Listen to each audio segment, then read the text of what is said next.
It's Friday afternoon, and I just finished my first week of orientation at UCLA. I haven't actually gone on to the unit yet. We just had general hospital orientation and then new grad orientation and then computer orientation. So nothing really unit specific, but I was still at the hospital and I got my ID badge.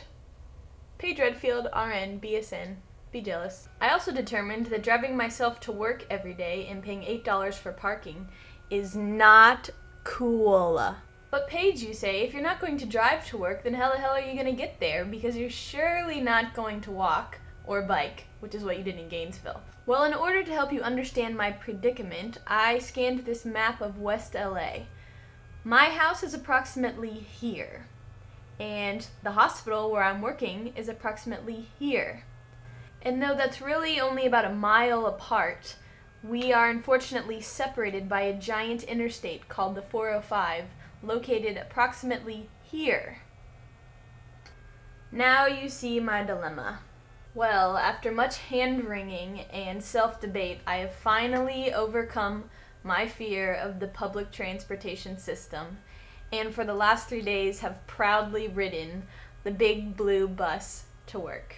Now if we revert back to our handy-dandy map, I would like to draw your attention to the giant blue line that basically connects me with UCLA. That is the bus route, and I'm convinced that it was pretty much made just for me, and it is awesome. The buses run every day, every 10 minutes, from about 6 a.m. to midnight, and when I use my ID badge, I only have to pay 25 cents a ride. So this morning, for example, I rolled out of bed at about 7 and caught the 7:29 bus, and I was stepping off of my stop at about 7:40, 7:45 to be in orientation, which started at 8 this morning. Pretty sweet deal. Now obviously when I'm working the night shift and trying to get there at 7 p.m. instead of getting there at 7 a.m., I'm going to be sitting in rush hour traffic. But I would be sitting in that same traffic if I was in my car. And the advantage to being in the bus is I can slip these puppies in and close my eyes and listen to an audiobook. Mr. and Mrs. Dursley of number 4 Privet or turn on some music and then my life will become like a little music video. Whatever. It's awesome. The bus is awesome. So enough about me being a bus convert. I'm sure you'll hear more about that in weeks to come. But, yesterday I was talking to Laura, who's in Sweden. We were Skyping, which I love also, by the way. And we decided that we do miss college very much, but it's not like we don't think we did enough the last 4 years. We did a ton. We just wish we could have more time because there's so much to do in college, and we really only got to experience like not even half of it. So today after work, I had a little downtime and decided to go walk around UCLA's campus, and I realized that I really never left Gainesville. Let me preface this explanation of the similarities between UCLA and UF by saying that the only reason I was wandering about the UCLA campus is that I really don't quite understand the bus system totally yet. I told you that I was new to this, so don't judge. So the bus drops me off here in the morning for work at the hospital here. And then when I was done, I should have gotten back on the bus in this direction to get to my apartment, which is somewhere down here.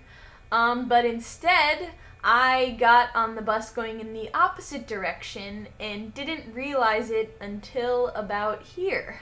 I didn't panic. I whipped out my dorky yellow I'm a freshman map and attached myself to their equivalent of a Cicerone's group. I don't know what they call it, but this group of incoming college students was walking around, and I attached myself onto their tour and got to hear a little bit about all the different buildings on campus. I detached myself from the tour somewhere around Dickens Court, I believe is what the name was. It's kind of teeny on this map, I can't really read it. But I pulled out my lunch and sat down, and all I had was my iPhone for photographic evidence because I didn't really know I was going to be on this walking tour of UCLA. But I snapped a couple pictures as I started to realize that I could just as easily have been sitting in the Plaza of Americas at UF eating my lunch. First off, from wherever I was sitting, if I looked over my shoulder, I saw this building, which basically could be the clock tower in the middle of Turlington. And then, of course, we had the token parents on their way out of the bookstore with all their UCLA gear. The students sitting in the lawn who really aren't studying or reading or doing anything. They're just kind of sleeping in the sun. The library, the student union, the student government-sponsored emergency light stations in case you're ever alone on campus at night with a sketchy guy chasing you. The rich alum street name, we have Gail Limrand at UF, they have Charles E. Young here at UCLA. Whatever this building is, it looks exactly like the university auditorium we have in the center of campus. There were bikes everywhere, which made me miss mine even more. And of course, what would college be without Greek life? We had the token fraternity boys and sorority girls. Her bag says DG on it, but I didn't want to get any closer and be a creeper trying to take a picture. That's it, all the pictures I have, but tell me that wasn't University of Florida transplanted onto the West Coast. I'm really glad I got lost because that was very comforting. Feeling like I recognize some things. Next Wednesday, Julie comes to visit and to get me some furniture so that you have a little change of scenery back here, not just a bed and boxes. And then next Saturday, Patty, Casey, and Elaine, who are all in grad school at UF, have spring break and they are flying out to see me in CLA. So the saga continues.